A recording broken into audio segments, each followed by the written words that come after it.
Do you love your wife? Yes. Prove it. Like, what's the metric? Give me the number that helps me know, right? Because when you met her, you didn't love her. Now you love her, right? Tell me the day the love happened. It's an impossible question. But it's not that it doesn't exist, it's that it's much easier to prove over time, right? Leadership is the same thing. It's about transitions. So if you were to go to the gym, it's like exercise, right? If you go to the gym and you work out and you come back and you look in the mirror, you will see nothing. And if you go to the gym the next day and you come back and you look in the mirror, you will see nothing, right? So clearly there's no results, can't be measured, it must not be effective. So we quit, right? Or if you fundamentally believe that this is the right course of action and you stick with it, like in a relationship, I bought her flowers and I wished her happy birthday, and she doesn't love me. Clearly I'll give up. That's not what happens. If you believe there's something there, you commit yourself to an act of service. You commit yourself to the regime, the exercise. You can screw it up. You can eat chocolate cake one day. You can skip a day or two. You know, it allows for that. But if you stick with it consistently, I'm not exactly sure what day, but I know you'll start getting into shape. I know it. And the same with the relationship. It's not about the events. It's not about intensity. It's about consistency, right? You go to the dentist twice a year, your teeth will fall out. You have to brush your teeth every day for 2 minutes. What does brushing your teeth twice a day for 2 minutes do? Nothing. Unless you do it every day, twice a day for 2 minutes, right? It's the consistency. Going to the gym for 9 hours does not get you into shape. Working out every day for 20 minutes gets you into shape. So the problem is we treat leadership with intensity. We have a 2-day offsite, we invite a bunch of speakers, we give everybody a certificate, you're a leader, right? Those things are like going to the dentist. They're very important. They're good for reminding us or getting us back on track, learning new lessons. But it's the daily practice of all the monotonous, little, boring things like brushing your teeth that matter the most. She didn't fall in love with you because you remembered her birthday and bought her flowers on Valentine's Day. She fell in love with you because when you woke up in the morning, you said good morning to her before you checked your phone. She fell in love with you because when you went to the fridge to get yourself a drink, you got her one without even asking.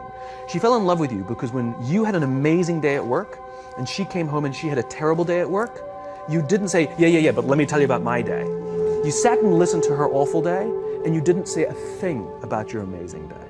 This is why she fell in love with you. I can't tell you exactly what day, and it was no particular thing you did. It was the accumulation of all of those little things that she woke up one day and as if she pressed a button, she goes, I love him, right? Leadership is exactly the same. There's no event.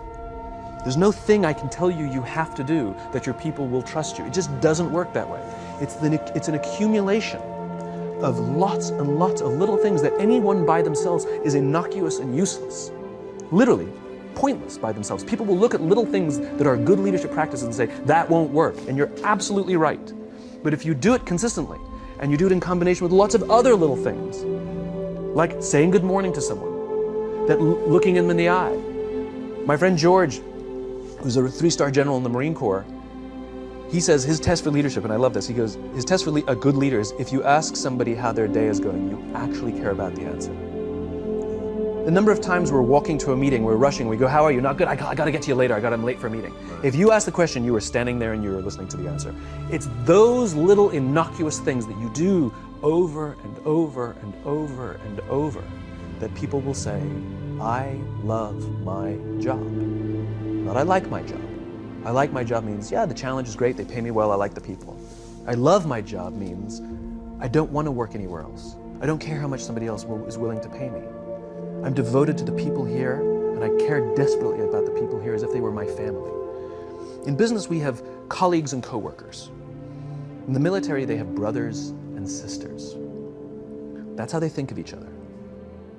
If you really have a strong corporate culture, the people will think of each other like brothers and sisters. It's like a family, right? No, brothers and sisters. Deep love. Fight, but the love doesn't go away. Bicker, the love doesn't go away. And I'll fight with my sister, but if you threaten my sister, you're going to have to deal with me. Right? We'll fight internally, we'll bicker with each other, but nobody's going to hurt each other, and if anything from the outside shows up, you're looking at a unified front. Brothers and sisters. Now, how do you create brothers and sisters out of strangers? Common beliefs, common values, parents, in other words, executives who care about their children's success, who care to raise their children, teach them skills, discipline them when necessary, help them build their self-confidence so that they can go on and achieve something more than you could have ever imagined achieving for yourself. That's leadership, an absolute love and devotion for the people who've committed their lives to this enterprise. It's a human thing. So just as you know how your body feels after a good workout, and you know how your body feels after a big greasy meal, you know that one is good for you and one is not, despite what it may taste like. And that's the problem with short-term gains, right? They feel really good in the short term. We're highly trained social animals. We're highly adapted social animals.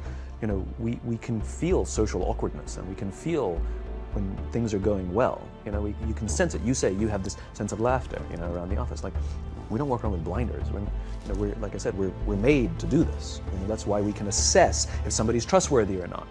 That's why we keep our walls and we're like, yeah, his results are great, but I wouldn't trust him. As opposed to letting down your be like, I trust her with anything. I trust her with my kids, my money, anything. So we're highly attuned animals, and so we're good at sensing it. But I will say there is a caveat to your metric of laughter, which is a decent one, is that scale breaks things in human beings. As I said before, we're not made for populations bigger than about 150-ish. It's called Dunbar's number. Robin Dunbar, a professor from Cambridge University, theorized that we cannot maintain more than about 150 close relationships.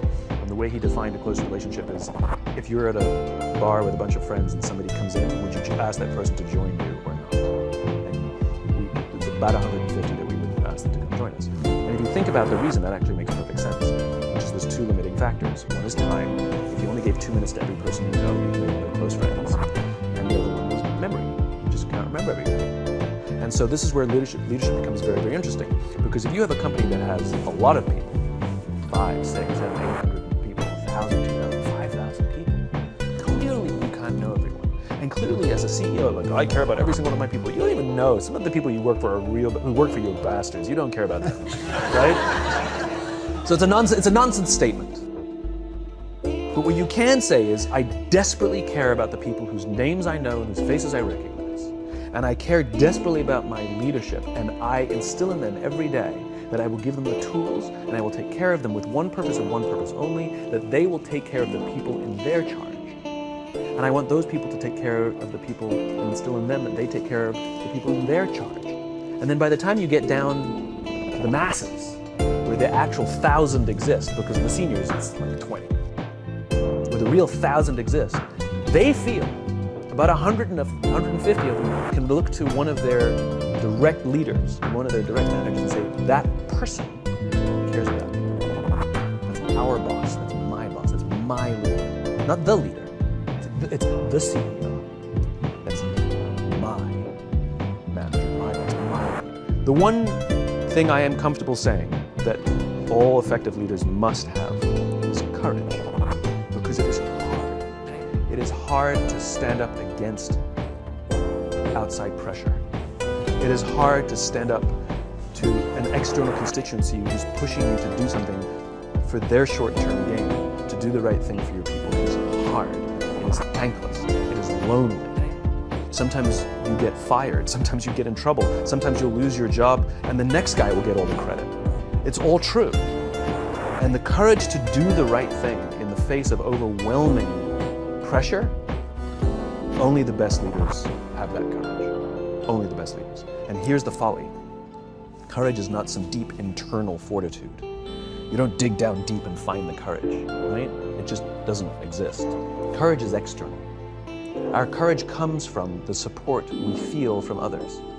In other words, when you feel that someone has your back, when you know that the day that you admit you can't do it, someone will be there and say, I got you.